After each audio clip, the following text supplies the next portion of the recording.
dito, sinunog. Mga damit po nung dating kasama niyong bata. Sabi mga gamit ni Jonalyn, no? Sinunog, walang natira.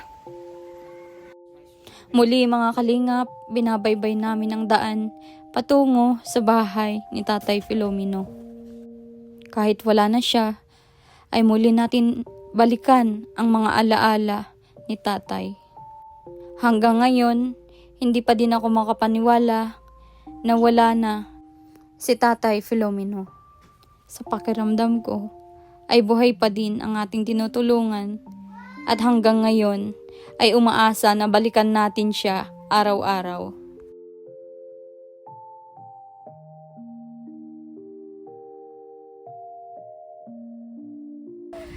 Anong ginawa niyo po? Ay, pinadlakan lang po namin at diyan daw po matira yung kapatid. Sinong kapatid? Si Lolo Dudong po. Yung nag-asikaso po nung patay si Tata Mino. Diyan na siya sinong kasama niyang titira dyan? Yung asawa po. Maganda pag may titira po dyan para naman at maayos-ayos pa naman yung mga gamit ni tatay dyan, Oo. Kailan niya po sinabi? Ay nung pag-alis din po nung galing din po nung mailibing, dito muna po yung natulog ng isang gabi. Oo. At ang sabi nga po, diyan daw muna po sila matira habang magsasasa. Opo, may hanap buhay naman po. Kumusta po yung mga gamit ni Tatay Filomeno binalik po? Eh binalik naman po nandyan. Nandyan yung mga foam, Nandyan na po sa loob yung po. yung radyo. Nandyan na rin po. Maganda po para kumustahin ko lang si tatay. Tapos, po. hindi, Nandyan yun, nakatayo. wag naman. Hindi, syempre joke ko lang. At kumustahin lang natin yung bahay ni tatay. Namimiss ko lang yung pagpunta-punta namin dito. Wala na tayong kumustahin dito. Aray ko. Ayan. Ayan yung bahay ni tatay Tinanggal na pala yung kuryente dito, kuya? Okay. Pero yan, pa naman. May nagtitira na po dyan. Oo, maganda po yan. Hindi na natin napagawa yung ni tatay, bahay. Hindi na natin naituloy. Ano yung mga dito, sinunog? Mga damit po nung dating kasama niyong bata. Sinunog. Ay, sinunog na. Ay, maganda yan. Ayan sinunog yung mga damit ni Jonalyn. Sino pong nagsunog? Sila Lolo Dudong po. Ayan kasi Palit po ni Tata Mino. oo. Ayan sinarahan na. Grabe kami si tatay. Diyos ko. Sinarahan na nila mga kalingap. Yung dating gamot pa ni tatay. Ayan. At siguro masama din yung loob ng kapatid ni Tatay Filomeno kaya sinunog. Ayan po yung yung abo ng mga gamit ni Jonalyn. At dapat lang po yun para naman maging wala nang balikan si Jonalyn dito sa bahay ni tatay. Baka babalikan niya pa yung mga gamit niya dito. Kakalungkot lang kasi wala na tayong kinukumusta dito. At maganda, good news at may titira na dito kapatid ni tatay daw, ni Tatay Filomeno. Ayan. Grabe mga gamit ni Jonalyn sinunog, walang natira. Ayan, shoutout kay Jonalyn na nagpaiyak kay tatay. Akala ko siya yung magpapalakas kay tatay. Siya naman ang nagbigay ng panghinaan ni tatay hanggang yun. Nawala na nga siya. Nakakamiss lang yung matanda na yun kasi siya yung sa atin dito. Pagkwentuhan. Grabe.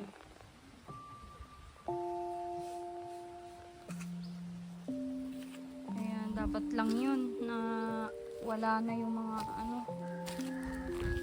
gamit ni Jonalyn dito at ang hirap ng syempre iniisip ng mga kapatid na yun yung dahilan kung bakit nawala yung kapatid nila kaya sinunog lahat ng mga gamit.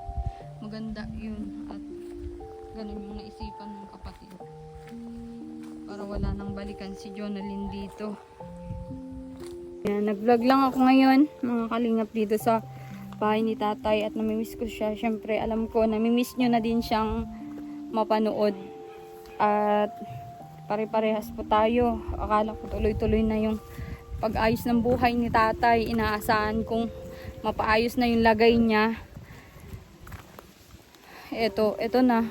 Wala na siya ngayon. Hindi pa din ako makapaniwala ngayon na wala na si tatay ngayon. Andun pa yung mga kalapati sa taas. Yung sinasabi niyang alaga niya, inaalagaan niya.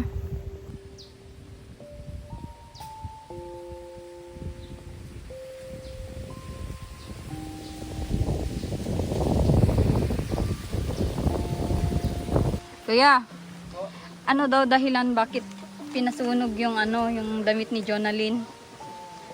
Para daw po hindi na balikan ng babae. Yun yung sabi ng kapatid. O maganda yun lahat sana para wala na siyang balikan. Lahat na po sinunog. Sila nga po yan yung agu. Oh. Pinasunog na ni Lolo at baka daw po balikan pa. Ay pinagbawal na baga po yung pumunta dito. Oo. Maganda yun para hindi na siya babalik dito at makakasira na naman ng pamilya yun. Opo. Yun. Wala pa kayong balita sa kanila. Wala pa nga pong balita kung saan na po sila nakapadpad. Pero may alam kayong titirhan niyo mga yon doon? Wala man po yung di man po yung marunong magsulat. Hindi Si- po marunong po sa'yo. Sino po? Si Bianan. Ganon. Oo. Eh di, Ang alam nga, ang pinakapupuntahan lang po yan, dun sa dati niyang trabaho. kaso nga lang pinagbawalan naman na pala doon. Hindi po namin alam kung saan na po napadpad yung dalawang yun. Hindi Sa, man po nagkukontak sa amin. hindi magkokontak kasi alam niyang masama yung loob nila, misis mo sa kanya, nila Sabel, Ayan, dapat lang, maganda yun, nawala na yung babalikan dito. Ako. Oo. Si kuya, ikaw po yung nagtulong-tulong kay tatay noon. Ikaw talaga yung Po yung nagtulong nung simula nung taki nun dito. Oo. Hanggang makalabas. Binuhat mo po Yan, asawa po yan ni Ate Isabel mga kalingap. At salamat kuya. Oo. Malala ko pa nung laging nakaupo dito. Ayaw na niya akong papuntahin doon. Lalo kung malaki ang ilog, umuupo siya dyan. Si tatay. Yan. Ganda po yun. Nasunog na yung gamit ni tatay. Ay, ni tatay ni Jonalyn. Wala nang babalikan. Yan. At asahan nyo din po, balikan natin yung mga anak niya. At kahit ganun, yung ginawa niya ay tulungan pa din natin kung ano pwede natin maitulong dun sa mga anak. Kahit mga pang diaper, pang gatas man lang kasi maliliit pa po yun. At ayun, lahat ng natin, problema, nasama na natin kay tatay. Lahat ng naging stress sa nangyari dito sa kanyang bahay, sa nangyaring hindi natin mga inaasahan. Yan, maraming salamat sa mga nagsuporta, nanood sa ating mga vlog kay tata. Alam ko ang dami pa din hindi makatanggap. Ayan, hindi pa din makapaniwala na wala na si tatay. Ayan, bahay na lang niya yung natira. Ayan, maraming salamat po. At muli akong nagpapasalamat sa mga naging sponsors, viewers natin, at sa mga milyon-milyon na nanood sa amin ni Tata sa mga vlog namin. Maraming salamat. Yan, ito yung isa sa tumulong din nun kay Tatay Filomeno. Si ate, anong pangalan mo ate? Oo, andyan na nga, mahangin. Oo. Ano pala, nagkagulo-gulo pala nung pagkatapos ng libing. Tatawag po kami sa barangay. Oo, nag-usap-usap kayo. Ang sabi daw po nila ay, ang kaso nila sa amin, kinismis daw po namin sila. Na nagdanakaw daw po sila sa Abuloy. Eh, hindi naman po namin sila kinichismis. Sila po ang nagbibigay ng sa sarili nila na ikakasama nila. Oo, sila din lang Opo. parang nagbibigay ng motibo para mapaghinalaan, ano? Para po talaga silang magulo talaga sila kasi may magawa sila ng kwento, wala naman po kami Oo. pinagkukwentuhan. Kung may chismis man po, hindi po sa bunganga namin ang galing. Sa ibang tao na po yun. Oo, sa ibang tao na Kasi yun. yung pamilya po ni Tata Filomeno, nagkwentuhan, syempre may ibang nakakarinig. Yung nakakarinig naman, dagdag pa dagdag na Oo, padagdag. padagdag ng Opo. padagdag. Oo. Kaya sila naman nakala nila, kami ni Isabel ay nagchichismis. Tahimik nga lang po kami. Oo. Hmm. Tsaka ano, sinasabi nyo lang kung anong nakikita nyo, di ba? Tsaka ano lang namin, dapat kung lalakad sila ng mga papel, konting update naman po Oo. sa mga kapatid. Mm-mm. Ganun po kasi ang ginagawa nila, walang update. Walang update. Tapos pagka sinisita sila, masama na po yung kami ni Isabel. Pakiramdam nila, ikala mo Opo. pinagbibintangan na, ganun. Opo. Siyempre talaga, nandun naman sa kamag-anakan ni tatay ang ano na sa kanila yung pagkakataon para alamin kung anong nangyayari sa mga papel ni tatay. Di ba? Wala naman ibang ano, Pati nga po yung tinitirahan ko ay sinisiraan ako. ay ganun. Doon po kay Kagawad Kuya, ang sabi daw nila, chinichismis ko daw po sa inyo. Eh, hindi naman po tayo Oo, nagkakakwentuhan. hindi naman. Hindi naman tayo nagkakakwentuhan. Sabi niyo ni Gloria ay, pinalayas daw kami sa barangay. Hindi naman totoo. Sinong nagpalayas? Yung Kagawad daw, sabi ni Gloria. Wala naman talagang ginawa yung, ang sabi lang sa akin ni Kagawad Kuya, Che, hayaan mo na sila dito. Sabi niya, huwag ka na makailan, baka madami ka pa.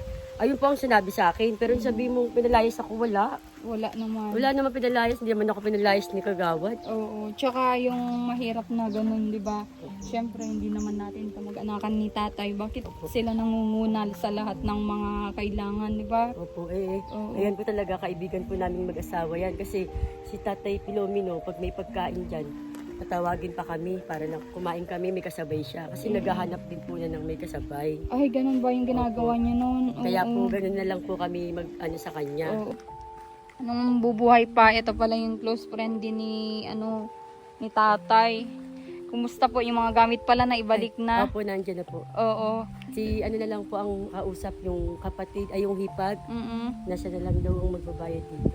Ah, okay. Kasi po ma'am, totoo naman po, alam ko po yung kwento na yun. Nung simula nung wala pa si Jonalyn, diyan na po talaga nalapit yan si Tatay Filomeno. Noong wala pa kami. Opo, wala pa kayo. Kaya po natagtad ng utang yan. Ayun nga po, nakakuha siya ng pagkakataon na isasanla niya.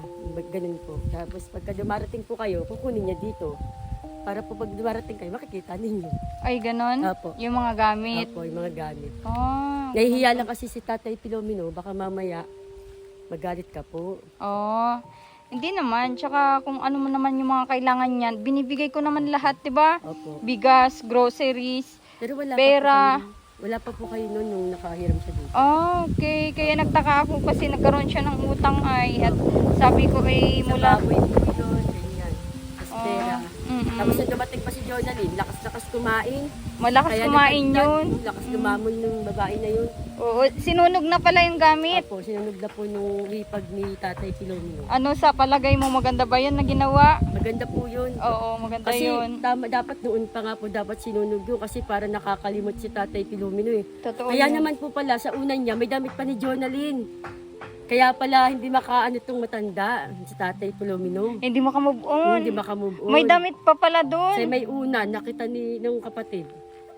Kaya sinunod niya na, ay kaya pala hindi niya makalimut-kalimutan. Nandito pala sa ilalim ng una niya talaga mismo. Ay, grabe si Grabe tatay. no? Na-in Mahal, love. Oo, na-in love talaga. Grabe. O, tapos sinunog na nung ipag. Ang ganda yun para ano. Wala Tsaka- nang gamit dyan yung babae. Oo, Malinis tsaka. na nga po dyan sa loob. Oo, maganda. Sobrang linis. Tapos dyan nga po kami pinapalipat ni Tatay Dudong. Hiningi na daw po sa inyo. Mhm. Kaya sabi naman namin, hindi pa naman kami pinapalayas doon. Oo. At hindi naman talaga kami papalayas. Wala naman kami ginagawang masama. Mm-mm. Nakikita lang po kasi kami dyan. Wala po kami ditong bahay. Ah, kaya pala. Dayo lang po kayo, ano? Ito yung naging karpintero. Ito sana yung mister mo sana magkakarpintero sa bahay ni tatay, ano? Tsaka yung ano pala, nung bago pala mamatay si tatay, may sinabi sa mister mo. Opo, ayaw daw niya ng puti. Kasi para daw kabaong, gusto niya daw sky blue. Ah, Sabi ni Tatay Filomeno. ayaw niya ng puting, Ayaw niya ng ano, puting pintura. gusto niya ng kulay blue. Kulay sky blue. Grabe Para si daw maganda tatay. po. Maano daw po, aliwalas. At saka hindi daw po siya magpapagawa ng malaking bahay. kasi nag-iisa lang naman daw po siya. Sabi niya. Yan yung sinabi niya sa inyo Opo. noon. Nag-iisa lang ako, Bong, kaya hindi ko kailangan ng malaking bahay. Aanin ko ang malaking bahay kung ako lang naman mag-isa. Yung sakto lang sa akin, sabi niya. Gaano ba kabait nung nabubuhay pa si tatay, ate, sa pagkakaalam mo? Mabait po yan. Kung ano pong meron siya dyan, meron din po kami. Kahit hindi po kami humihingi, talagang lumalapit po yan sa amin. Sinishare niya. Opo, tiyatawag niya po kami. Kahit po yung anak ko po unang-una niyang hinihila. Bibigyan niya ng ano-ano, kakain kami dyan. Tawagin mo sila mama mo, papa mo, kain tayo dito. Ganun. Ganun kabait si tatay, ano, hindi Kaya ako siya. naman po ay iniigiban ko siya. Iniigiban mo din pala. Kawawa naman ay. Kasi mabait naman po. Oo. Bumabawi lang po ako sa kanya. Grabe talaga si tatay. Mabait po yan. Kamis ano? Opo. Dapat Parang ano din yung pakiramdam niya na wala na siya dyan palakad-lakad, ano? lalo po. Kawawa nga eh.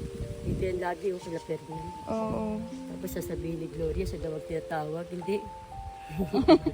Hindi pala. Ferdinand! Oo. Tulungan mo naman ako. Tapos lumapit po ako. Ano ba yun?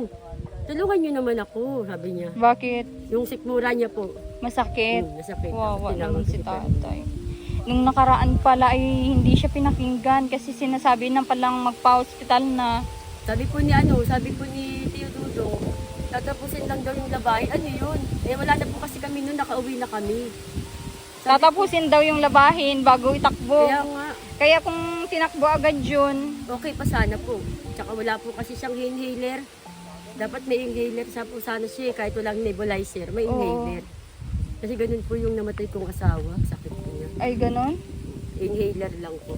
Para pagka brown out, kahit po wala nang nebulizer. Ay ganon. Siya po, 150 lang yun, inhaler. Sabi ko Hindi naman nagre-request si tatay nun, hindi ko din alam yun kasi ang mga binibili ko lang sa kanya gamot. Nakita niyo yung mga gamot niya dyan na madami, pang 3 buwan. nandyan po. Andyan pa? Nandyan pa. May inom, nandyan pa eh. Hindi niya nainom ano? Malakas kasi siya sigarilyo, stress. Oh, Stress siyang mainit. na-stress. Oo, Tapos na-stress. nagiinom. Nung ano na no, nung iniwan siya ni Jonalyn. Umiyak nga po sa akin yung babae na yun eh. Yung sabi niya, mahal na mahal ko to si, ito nga daw, si Mino. Sabi niya, aanuhin ko naman ang bata. Kung ano naman, lagi naman akong sinasaktan. Etong matanda, okay na ako. Sabi ko, kaya pala, ma-pay out lang, kaya mahal na mahal mo. Umiyak nga. Umiyak. Oh, Tapos kunwari pa, yung pala sasama rin sa iba. kaya nga. Tsaka hindi pa iba-iba, di ba? Yung sinamahan. Marami na rin daw pong naging lalaki yung babae na yan, mga higit isang daan. Sino nagsabi? Mga nandito tao dito, pag may 20 ka, masasama na yan, 20 pesos. Ay, may sira talaga. Ano? Oo nga, kasi kung normal na tao, 20 pesos? ikaw ate, kung normal kang babae, ganun ba yung gagawin Ay, mo? hindi po. Hindi, di ba? Tignan mo nga kay Bong, kahit anong hirap namin, mag-uuling kami, kahit masasakit na yung mga balikat na magsampa ng mga kahoy sa ano kung makauling lang. Hirap at Makasurvive ginhawa. lang. Oo. Hirap at ginhawa. Ayan. Tapos nung nakaraan, nung pagkalibing, nagkanda, gulo-gulo pa kayo. Kaya nga po. Tapos nadamay pa kung ano-anong nadamay. Sabi ko, Tapos naman na, di ba? Wala nang paulit-ulit po, paulit-ulit na lang. Oo. Parang mga sila naman ang gumagawa ng chismis, hindi naman sa bunganga namin ang galing. Oo. Ayan. Yung nakaraan nga, sinugod pa ako ng anak niya doon, kinichismis ko daw yung anak niya. Sinong anak niya yung maputi. Yung babae? Buntis daw yung nanay naman niya nagsasabi. Tsaka ano bang masama doon, may asawa ka. Oo. Kung May asawa na pala yun. Oo. Hayaan nyo na yan. Basta ngayon ay tahimik na si tatay. Namamahinga na siya. Wala nang gulo. wala yan Ayan. si Jonalyn. Oo. Parang yun ay, parang kapani-paniwala yung mga pinagsasabi, di ba? Parang Sobrang butog. Sabi ko, pag ikaw... butog, ibig sabihin sa Tagalog sinungaling. Opo, Oo. sinungaling. Anong Sabi ko sa kanya, pag ikaw kinuwentuhan ko ng buhay ko sa pag-ibig namin ni Bong, baka ka akong maiyak ka. Ang dami na namin pinagdaanan yan. Oo. Naglaban ko pa sa pamilya ko yan. Lahat sila kalaban ko, kaya nandito kami sa Bicol. Oh, taga saan po kayo? Taga Quezon City po kami. Taga Quezon City. Oh. Kayo din yung laging binabanggit ni tatay sa akin na laging nandyan nga sa kanya. Kaya doon din ako bilib kay tatay kasi kahit gaano kahirap yung buhay niya ay Nagawa niya pang mag-share sa iba Parang pagsusubo na lang niya ay kasama ka pa. O, ibibigay niya pa sa ano. Mabait din sa akin, Filomeno. Grabe. Kaso nga lang inaaway ni Gloria kasi ako pinaghihinalaan yung nagsusumbong kay Gloria. Ano po yun? Yung ano nga, yung ano sabi mo dun sa video? May gusto ako sa'yo. Oo. May gusto ako sa'yo pala.